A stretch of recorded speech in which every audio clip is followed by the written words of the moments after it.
आमचा विश्वास, आमची बातमी। आपण या सगळ्या संदर्भामध्ये आभार व्यक्त केलेले आहे। काय नेमकी आपली मागणी होती आणि कशा पद्धतीचा हा निर्णय वाटतोय? असं आहे की आम्ही 91-92च्या दरम्यान जी आमची महात्मा फुले समता परिषद निर्माण झाली, त्यातून आम्ही अनेक मुद्दे घेऊन सतत देशभर रॅलीज घेतल्या, महाराष्ट्रात खूप घेतल्या, परंतु रामलीला मैदान दिल्लीमध्ये ते सुद्धा आम्ही पूर्ण भरलं होतं। पटण्याचं गांधी मैदान फार मोठं आहे, 7 लाखाचं, ते भरलं होतं।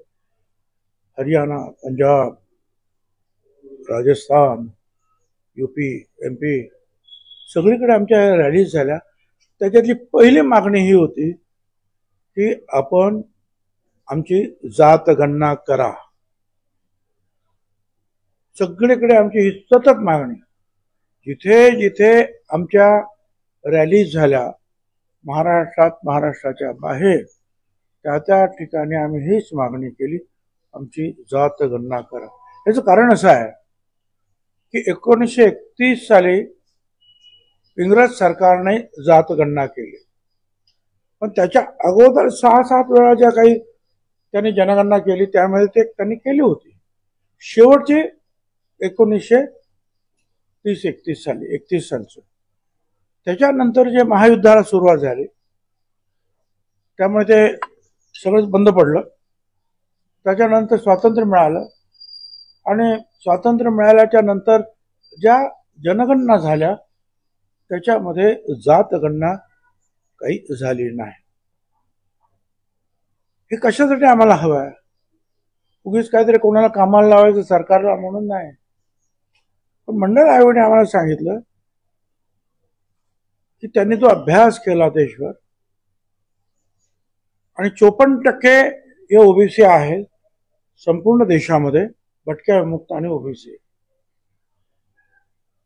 आणि मग त्याप्रमाणे आम्हाला 27% आरक्षण त्यांनी दिलं। त्याच्यावर सुप्रीम कोर्टाच्या 9 न्यायमूर्तींच्या पीठानं शिक्कामोर्तब केलं की यांचं 27% आरक्षण बरोबर आहे। पण त्यानंतर ज्या वेळेला आम्ही काही महाराष्ट्र सरकारतर्फे द्यायला लागलो की कुणीतरी कोर्टात जाणार, प्रत्येक राज्यात हीच परिस्थिती सुरू झाली। कोणीतरी समोरून कोर्टात जायचं आणि प्रश्न विचारत, यांची लोकसंख्या किती, यांचा एम्पिरिकल डाटा कुठे आहे। अगदी आपल्याला मागच्या वर्षाचीच गोष्ट माहिती असेल की सुप्रीम कोर्टाचे जज न्यायमूर्ती खानविलकर यांनी आम्हाला अडवलं आणि सांगितलं की एम्पिरिकल डाटा नाही, जोपर्यंत तो येत नाही तोपर्यंत आरक्षण नाही। पावसाळ्यात सुद्धा त्यांनी आम्हाला निवडणुका घ्यायला सांगितले, 92 ठिकाणी आम्हाला 0 आरक्षण महाराष्ट्रात। शेवटी मध्ये बाठिया कमिशन वगैरे निर्माण झालं। अर्थात तो बाठिया कमिशनचा अहवाल आम्हाला काय मान्य नाही, परंतु मध्य प्रदेशला ज्या वेळेला आमच्यासारखीच परिस्थिती खानविलकरांच्या समोर आली तर खानविलकरांनी सांगितलं महाराष्ट्राचा न्याय तुम्हाला, आणि मग त्याने जो काही मार्ग काढला त्या मार्गाने आम्ही पण तो महिनाभरामध्ये मार्ग काढून ते आरक्षण जेमतेम थोडस ते वाचवलं। पण हे आरक्षण हे कशासाठी आहे? हे आरक्षण शिक्षणासाठी, नोकरीसाठी आणि राजकारणामध्ये सुद्धा आहे। पण आणखीन एक महत्वाची गोष्ट त्याच्यामध्ये आहे, ती म्हणजे खासदार सुमित्रा महाजन नंतरच्या लोकसभा सभेच्या अध्यक्षा, त्यांची एक 16 खासदारांची कमिटी निर्माण झाली ओबीसीचा अभ्यास करण्यासाठी, आणि त्यांनी रिपोर्ट दिला की ओबीसीची परिस्थिती फार वाईट आहे। त्यांना जसं आपण दलित समाजाला आणि आदिवासी समाजाला भारत सरकार निधी देतो वेगळा, राज्य सरकार निधी देतो वेगळा, तसं ओबीसींना द्यायला पाहिजे। पण ओबीसीची जनगणना आणि आमच्याकडे डाटा नाही, तो सेन्सस कमिशनने आम्हाला मिळवून द्यावा। मग तो काही झालं नाही। मग मनमोहन सिंग कमिटी आली, त्याच्यामध्ये पवार साहेब पण होते, चिदंबरम होते, त्यांनी तेच सांगितलं की ओबीसीना मदत करायलाच पाहिजे, परंतु डाटा नाही तो सेन्सस कमिशनने द्यावा. 2010ला आम्ही सुप्रीम कोर्टात गेलो, समता परिषद, आणि सांगितलं की 11ला जी जनगणना सुरू होईल 2011ला जातगणना करा. सुप्रीम कोर्टाने सरकारला विचारलं, भारत सरकारला काय म्हणणं आहे. दरम्यानच्या काळात खासदार आमच्या समीर भुजबळ त्यांनी मुद्दा उपस्थित केला लोकसभेत, आणि त्यांना स्वर्गीय मुंडे साहेब, लालू प्रसाद यादव, शरद यादव, मायावती, मुलायम सिंग यादव, काँग्रेसचे काही लोक सगळ्यांनी सपोर्ट केला. काँग्रेसच्या मंत्रिमंडळामध्ये पवार साहेबांनी सपोर्ट केला. 100 खासदार उभे राहिले. आणि मग प्रणब मुखर्जीने सांगितलं की आम्ही करतो म्हणून. त्यामुळे सुप्रीम कोर्टातली केस आमची मागे आली. ठीक आहे, पण त्यांनी ते सेन्सस कमिशन कडून करायला पाहिजे ते केलं नाही, आणि प्रत्येक राज्यावर सोपवलं की ग्रामविकासने गावात करायचं, नगर विकासने नगरात करायचं, आणि ते काही बरोबर झालं नाही. तो डाटा अजूनपर्यंत काही आला नाही. थोडक्यात म्हणजे आमची पण त्यावेळेला फसगत झाली. आणि मग तुम्हाला माहिती आहे की परत परत परत परत त्यामुळे ना निधी आम्हाला मिळायला लागला ना. आरक्षणाच्या ज्या बाबतीमध्ये पुणे कोर्टात जाऊन आमचं आरक्षण त्याच्यावर बोट ठेवायला लागलं. तर यासाठी आमची सतत लढाई होती सुरू. आम्ही आभारी आहोत मोदी साहेबांचे आणि मंत्रिमंडळाचे की त्यांनी हा निर्णय घेतला शेवटी की नाही आपण जात गणना करू. सेन्सस कमिशनने जात गणना करणं आणि जे प्रणब मुखर्जींनी जे जातगणना करायला सांगितले आमची, त्याच्यामध्ये मूळ फरक असा आहे की सेन्सस कमिशनरची जी जातगणना आहे ती फार शास्त्रीय पद्धतीने होते. खोटी माहिती, चुकीची माहिती जर दिली तर त्याला कायद्यानं शिक्षा आहे. तसं या दुसऱ्या जातगणना जी झाली आमची त्याच्यामध्ये काही नव्हतं. एक भोंगळ स्वरूपाची होती असं मी समजतो. काही फायदा आम्हाला झाला नाही. त्यामुळे आता ही जी जातगणना होईल ही अर्थातच त्या दशवार्षिक जनगणनेबरोबर सेन्सस कमिशनकडून होणार.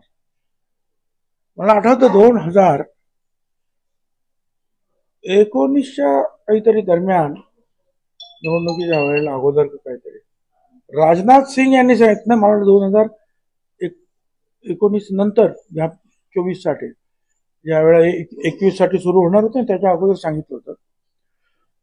मध्ये तो करोना आला की त्यावेळेला राजनाथ सिंग यांनी सांगितलं होतं की आम्ही जातगणना करू म्हणून. मला बरोबर आठवतं.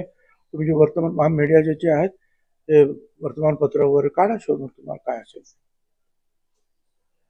कोरोनामुळे हे सगळंच पुढे पुढे पुढे आणि आजपर्यंत आलं. आता आम्हाला आनंद या गोष्टीचा, आम्ही त्याबद्दल भारत सरकारचं मनापासून अभिनंदन करतो. आणि ज्यांनी जे आहे या कामाला हातभार लावला, आवाज होतो, त्या सगळ्यांचे आम्ही उपकृत आहोत. या गणनेमुळे महापालिका निवडणुका लांबतील का? काही लांबण्याचा प्रश्न नाही आहे. हे सगळं जे आता ऑटोमायझेशन एवढं काही झालेलं आहे की त्याच्यावर झटपट सगळ्याच गोष्टी येतात काय, आणि हे घेऊन जाणार प्रत्येक गोष्ट येस नो करत जाणार. ज्या गोष्टी ज्या आहेत जनगणनेच्या वेळेला विचारतात त्याच्या 2-4-5 गोष्टी जास्त आहे, बाकी काय. आणि ऑटोमॅटिक ते सगळं त्याची बेरीज वगैरे होत जाते. तर ऑटोमायझेशन खूप आहे ना, त्याच्यामुळे सहज होण्यासारखं आहे. आणि हे प्रशिक्षित असतात हे सगळे लोक, जे दशवार्षिक जनगणनेचे लोक, त्यांना शिक्षण दिलं जातं कशा रीतीने करायचं. साहेब, छगन भुजबळ शिवसेनेत राहिले असते तर मुख्यमंत्री झाले असते असं संजय राऊत आज म्हणाले. आता संजय राऊत म्हणतात ते बरोबर आहे. बाळासाहेबांनी सुद्धा अनेक ठिकाणी ते बोलून दाखवलं, पण आता ठीक नाही. ही सत्य परिस्थिती आहे. अजित पवार म्हणाले होते की मुख्यमंत्री महिला मुख्यमंत्री व्हायला पाहिजे, पण राही भिडे यांनी म्हटलं होतं की महिला मुख्यमंत्री व्हायला पाहिजे, पण तसा योग यावा लागतो. मलाही मुख्यमंत्री होण्याची इच्छा आहे, पण अजून त्याचा योग आला नाही असं अजित पवार म्हणाले आणि त्यावरच संजय राऊतांनी ते म्हटलं होतं. आता तुमचा योग त्यावेळेला जुळून आला होता, पण तो दुर्दैवाने गेला. आता योग दिसतोय का अजित पवारांचा? हे बघा, असा योग माझ्या आयुष्यातला मी 2-3 वेळा गेला. आता जे म्हणतात शिवसेनेत राहिलो असतो, तो योग तो बाळासाहेब स्वतःच म्हणत होते. दुसरा ज्या वेळेला मी काँग्रेसचा विरोधी पक्ष नेता होतो आणि नेमक्या निवडणुकीच्या वेळेला पुढच्या 99-2000च्या त्यावेळेला काँग्रेस पक्ष फुटला आणि राष्ट्रवादी आणि काँग्रेस वेगळं झालं.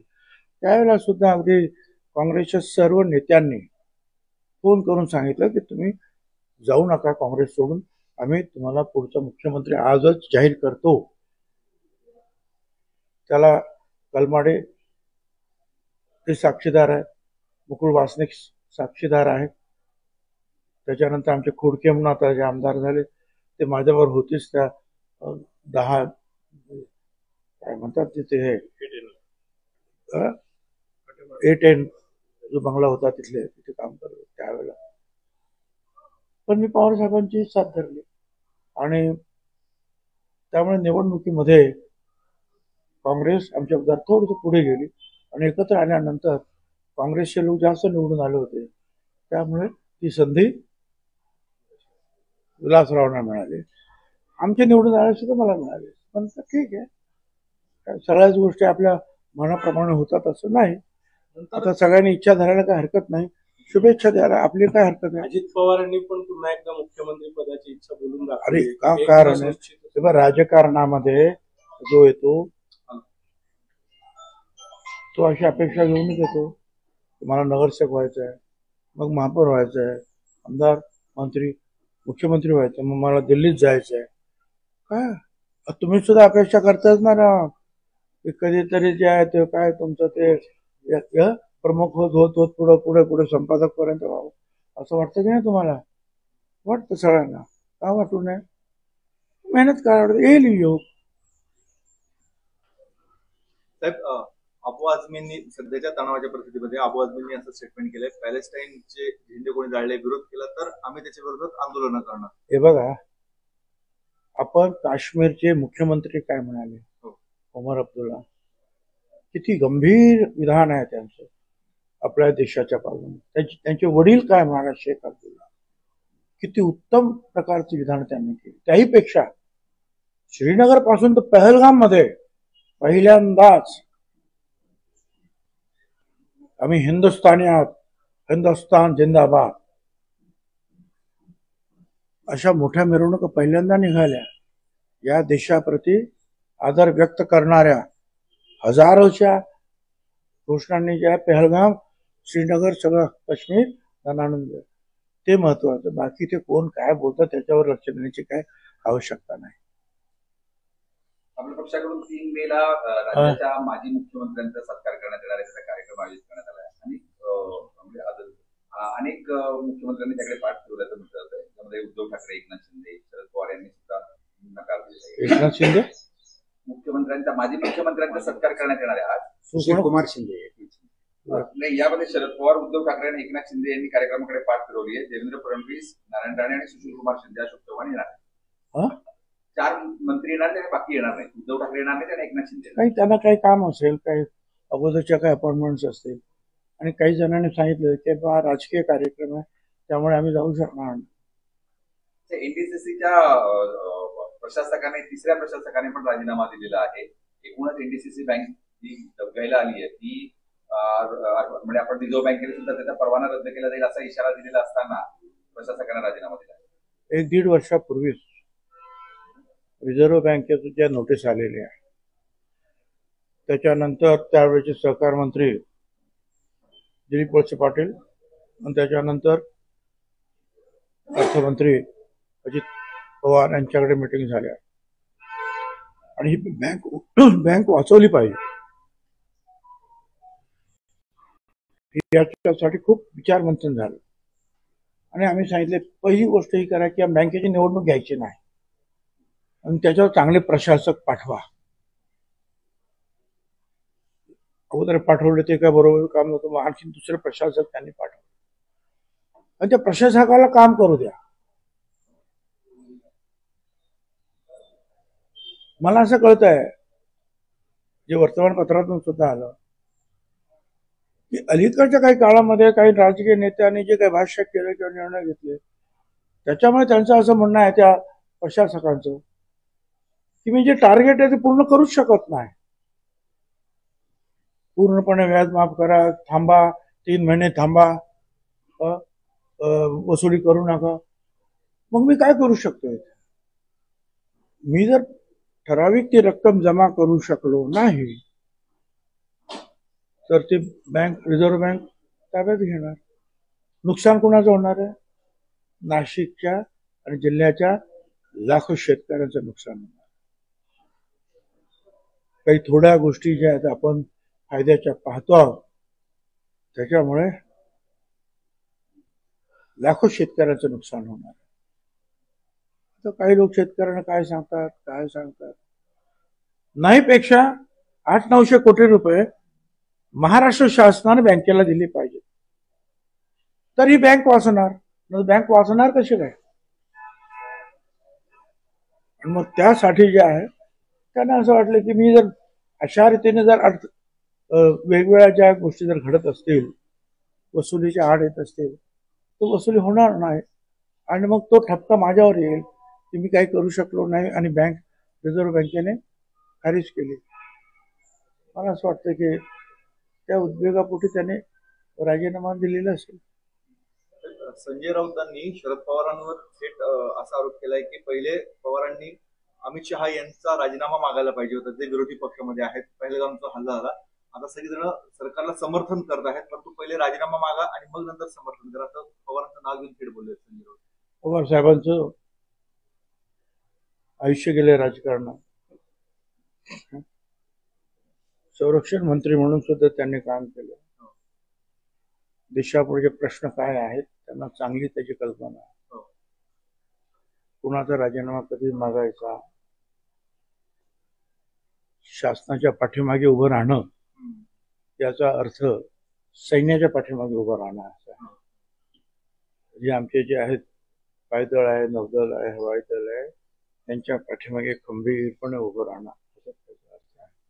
मग त्या अर्थानं जे आहे पवार साहेबांनी त्यांना पाठिंबा दिलेला आहे की आपण जे कराल त्या बदला घेण्यासाठी म्हणा किंवा ते जे तिथे पहलगामचं जे काही आमच्यावर काही आघात झालेला आहे त्याच्या बदल्यात जे पावलं तुम्ही उचलणार आम्ही पाठिंबा, म्हणजे त्या सैन्याच्या पाठिंबा, ते जे काय कृती करते खंबीरपणे द्यावं. पाकिस्तान ने कहा है कि अगर सिंधु जल रोकेंगे तो हमला करेंगे, ऐसे उनके रक्षा मंत्रालय ने कहा. पाकिस्तान ने कहा है अगर सिंधु जल रोकेंगे तो उनके जो रक्षा मंत्रालय है तो उन्होंने कहा कि हम भारत पे हमला करेंगे, ऐसा कहा. तो क्या कहेंगे इसके बाद? वो उसने क्या कहा, उसके ऊपर हम क्या करें? हम तो इतना बोलेंगे कि हमारा विश्वास जो है हमारे भारत सरकार और हमारी ये जितनी भी फौजें हैं उन पर है, और जो दुख दर्द इस देश के लोगों को दिया है आतंकवादियों ने, उसके खिलाफ सारी दुनिया खड़ी है. नहीं, ढूंढ निकालो और उसके ऊपर जो है कार्रवाई करो. कार्रवाई करेंगे, छोड़ेंगे नहीं. साहेब, लाडक्या बहीण योजनेसाठी सामाजिक न्याय विभाग आणि आदिवासी विभागाचा शेकडो कोटींचा निधी गोळवण्यात आला. हे खरं आहे, मी पण वर्तमानपत्रात वाचलंय. त्याच्यात मार्ग काढलाय त्यांनी, किंवा आता मी मगाशी सांगितलं की दलितांसाठी वेगळा फंड्स असतो, आदिवासींसाठी वेगळा फंड्स असतो, 8%, 9%. आता ज्या वेळेला जे आहे पैशाची कमतरता आणि तूट आहे त्यावेळेला मग ते सांगतात किंवा ठीक आहे आदिवासी घटकाकडे जे काही या 1,500 रुपये जाणार आहे त्याच्यासाठी हे पैसे वापरा. दलित घटकांकडे जे पैसे जाणार आहेत त्याच्यामध्ये दलित घटकांचे, आणि असं करून एकूण जे गोळाबेरीज करण्याचं काम ते करतात. शेवटी जे पैशाचं सोंग काय आणता येत नाही, काय हे पैसे इकडून तिकडूनच द्यावे लागणार आहेत ना. आपल्याला टीका करणं सोपं आहे, परंतु ह्या गोष्टीची पूर्तता करणं हे काम अर्थ खात्याचं आणि तिथे बसलेल्या जे 5-25 सेक्रेटरी आहेत ते विचार करतात त्याच्यातून कशा रीतीने आपण मार्ग काढू शकतो आहोत. त्याने तो निर्णय घेतला असेल. हळूहळू जसं राज्यात उत्पन्न वाढेल त्याप्रमाणे मग जे आहे मग वेगळे फंड्स या त्याच्यासाठी सुद्धा निर्माण होतील. मग त्यावेळेला कुठल्याही विभागाच्या फंड्सच्या बाबतीमध्ये विचारणा होणार नाही. आता हे पेपरात वाचलंय, खरं म्हणजे मला काही कल्पना नाही. तुम्ही प्रश्न विचारला म्हणून मी उत्तर देतो की नक्की काय आहे. मला काही कल्पना. मागे भारत सरकारने सर्जिकल स्ट्राईक केला होता पाकिस्तानवर. काँग्रेस आता त्याचे देखील सबूत मागतायत. आता तुम्ही जे करता ते ठीक आहे, परंतु मागच्या सर्जिकल स्ट्राईकचे काय सबूत आहेत अशी मागणी CWC कडे केली आहे. ठीक आहे, आता ते CWC मध्ये सगळेच त्यांचे टॉप लिडर्स बसलेले आहेत. त्यांनी काय मागणी करावं ते मी काय सांगणार. आज देशापुढे प्रश्न एवढाच आहे की हा पहलगामच्या समोर तुमची कारवाई काय आहे, हा पहिला मुद्दा आहे. बाकी आता या सगळ्या गोष्टी ज्या आहेत त्याला आहे ना पुढे भरपूर दिवस आहे, कधी विचारता येतील तुम्हाला ते प्रश्न. नुकतंच मुख्यमंत्र्यांनी 100 दिवसाचा कार्यक्रम जाहीर केला होता. त्यामध्ये अनेक राज्यातील महापालिका आयुक्त, जिल्हाधिकारी यांचा पहिल्या, दुसऱ्या, तिसऱ्या मध्ये नंबर आला. नाशिक असं शहर हे कुंभमेळा तोंडावर आहे. महापालिकेचा पण नंबर नाही, पोलीस विभागाचा पण नंबर नाही आणि जिल्हाधिकारी पण नाही. नाशिक जिल्ह्याला पालकमंत्री नाही, त्यामुळे हे सर्व गोंधळ असं काही वाटतंय का? पालकमंत्र्यांमुळे काय अडत नाही, परंतु जर अधिकारी व्यवस्थित काम करणारे असतील, शेवटी काम कोण करतं? अधिकारीच करतात. कोण करतं प्लॅनिंग? एस्टिमेट्स कोण करतात? काय आवश्यकता आहे कोण करतं? त्या अधिकाऱ्यांनी विचारावं ना. काही लोकांना जे टाउन प्लॅनर्स आहेत तिथे नाशिकमध्ये राहतात, काही नगरसेवक किंवा काही आमदार आहेत, काही खासदार, त्या लोकांना विचार काय तुमचं म्हणणं आहे, त्या बरोबर चूक करून ताबडतोब जी आखणी केली पाहिजे का. पण खरोखर मला अतिशय वाईट वाटतं की आता हल्लीचे अधिकारी जे आहेत त्या अधिकाऱ्यांकडून काही लोक तर मला असे वाटतात की त्यांना त्यांचे कर्तव्यच माहिती नाही काय करायचे आणि त्यांना आणून बसवलं असं माझं म्हणणं आहे. सगळ्या गोष्टी ज्या आहेत ना उद्वेग आणणाऱ्या आहेत. साधी साफसफाई जी आहे किंवा अतिक्रमण हटवायला ते सुद्धा कोणी तयार होत नाही. हे माझं काम नाही, ते तुमचं काम नाही, ते त्याचं काम आहे, ते त्याचं काम आहे, असे उडवाउडवीचे उत्तर. असं आहे, महानगरपालिकेच्या ह्याच्यामध्ये कोणीही एक वीट जरी लावले काढली तरी महानगरपालिकेची परवानगी पाहिजे. कुठलाही धंदा तुम्ही काढला तर तो अनधिकृत आहे, त्या धंद्याला परवानगी नाही, तिथे कारवाई झाली पाहिजे. पोलिसांनी बॉम्बे पोलीस ऍक्ट मध्ये सुद्धा जे वाटसरू आहेत, जे वाहनं आहेत, त्यांचा रस्ता अडवणारे जे कोणी आहेत त्यांच्यावर कारवाई करण्याचं कलम त्यांच्याकडे आहे. साध्या गोष्टी करत नाही ते लोक. हे बाकीचं ते काय करणार आहे. सगळ्याच गोष्टीच्या वाढत चालल्या. तर मला वाईट वाटलं की या वर्तमानपत्रात काही लोकांनी हेडलाईन दिली 19 खून का किती खून झाले.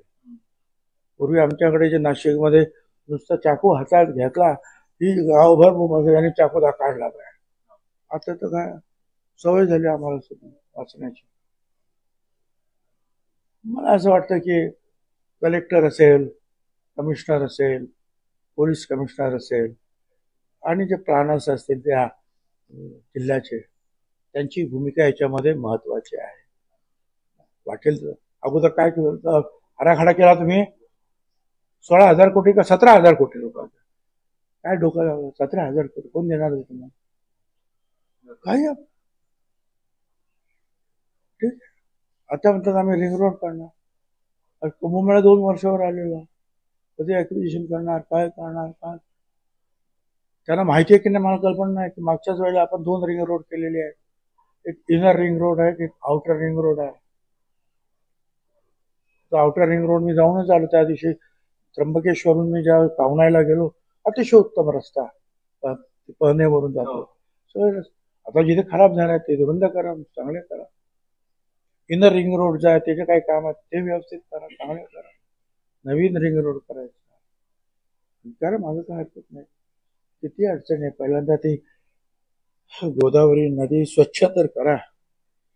एवढं एक जरी काम केलं ना या महानगरपालिकेने, सरकारनं, बस आपोआप चांगला होईल आमचा कुंभमेळा. काही अधिक करण्याची आवश्यकता नाही, आपोआप होणार. सगळे रस्ते झालेले आहेत. शिर्डीचा रस्ता झालेला आहे, त्र्यंबकेश्वरचा रस्ता झालेला आहे, घाट सगळे मजबूत व्यवस्थित तयार झालेले आहेत. काय जवळजवळ सगळी 80% कामं ज्या पाहिजे ती झाली. आता फक्त जे आहे नदीची साफसफाई आणि व्यवस्था हे महत्वाचं आहे, त्याच्यावर लक्ष द्यायला पाहिजे. मग काही नाही, अनेकांचं लक्ष फक्त जे आहे ते कॉन्ट्रॅक्ट. आता आम्ही काय बोलायचं काही सोय नाही, पण माझ्या शुभेच्छा आहे की त्यांनी लवकर काम करावं. चला, धन्यवाद.